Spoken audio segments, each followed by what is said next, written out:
A campaign is underway in Peru to stem the advance of yet another epidemic. Cholera has subsided, for the time being at least, but measles has been sweeping through the country for months.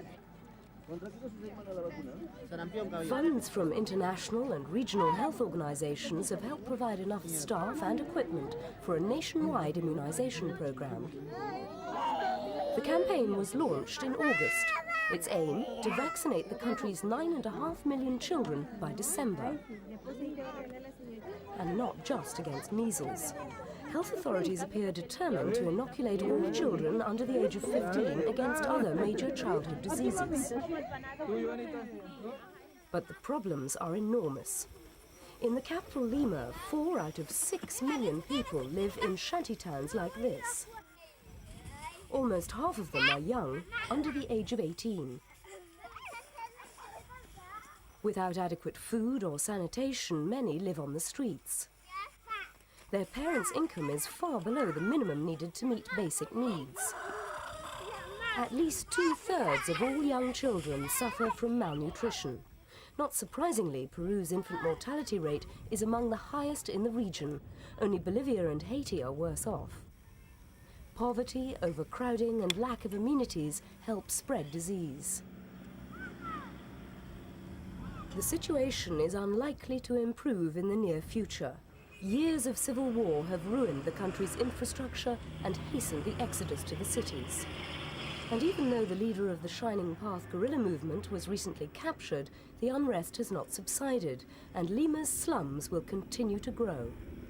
Fear and destitution still drive more and more people to the capital, where they just swell the numbers of those scavenging for a living. As ever, the children are the main victims. Without any sewage system or even the most rudimentary amenities, eradicating even the most common diseases here is likely to take time as well as money. According to the World Health Organization, half the world's cholera victims this year alone were in Peru. After reaching a record figure of 150,000 cases, numbers decreased, partly because temperatures dropped with the change of seasons. However, in the meantime, measles struck. No water on tap here.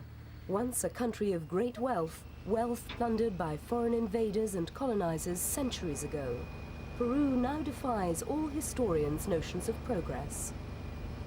More precious than anything else is water, delivered only once a day to the shanty towns. And even there, it's not free of charge. Against such a background, most people, including experts, doubt that the campaign against the measles epidemic can succeed. The first cases in this latest outbreak were registered at Lima's Children's Hospital last December. Hundreds more were to follow, most of them young children. By the end of spring, the number of young patients at this hospital alone had increased to 850, and nationwide the figure was already in the thousands. Since then, the epidemic has spread even more.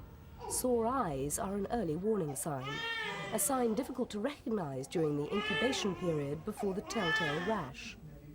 And yet, measles is contagious in its early stages. This makes it hard to stem the spread of the disease, which can be life-threatening. Be cruel to be kind. Tied hands prevent scratching and scarring. Deaths from the epidemic were reported early, especially from pneumonia, which strikes those weakened by the virus. Our children have in the majority suffered these complications.